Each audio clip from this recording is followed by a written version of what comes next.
You get an alert on your phone. Ballistic missile threat inbound. Seek immediate shelter. This is not a drill. When this actually happened to thousands of people living in Hawaii, you can imagine that this caused a lot of panic. For 38 minutes, people scrambled to take cover. They called their loved ones and prepared for the possibility that they might die.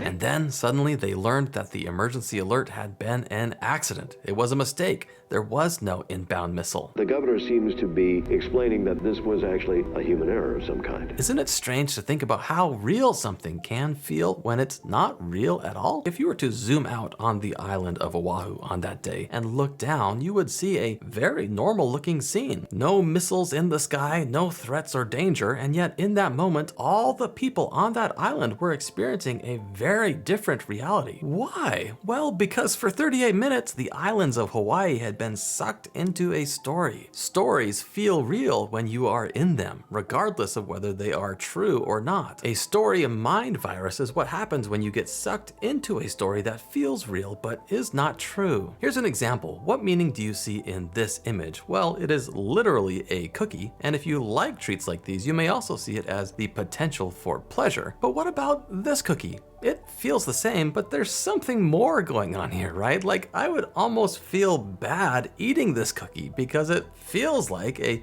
sad character. This cookie does not have feelings. It's not a real character. The story meaning that you are seeing here is not true, but it feels real, right? Like, it's hard to not see a little character in that cookie. The world is full of compelling stories that feel real even when they are not true. Black Friday deals that feel amazing but are not real. AI agents that can feel like friends but are not. Internet girls that appear to really care about you but do not. Self-help groups, scams, cults, and high-demand organizations. We are all like these birds trying to bathe in water that doesn't exist. My wife once met a woman who was crying in the parking lot because some scammers had called her and told her that the police were coming to arrest her unless she paid her taxes to them over the phone. She kept saying that she knew that it wasn't true, but she was crying because it had felt so real. Compelling stories feel real, regardless of if they are true or not. We are all born into a nest of stories. Some of them are true and some of them are not, but all of them feel real when you are in them. One of the most important and challenging things that you can ever do is to climb out of your starting stories and be in the position to choose which stories deserve your participation. Not because they feel real, but because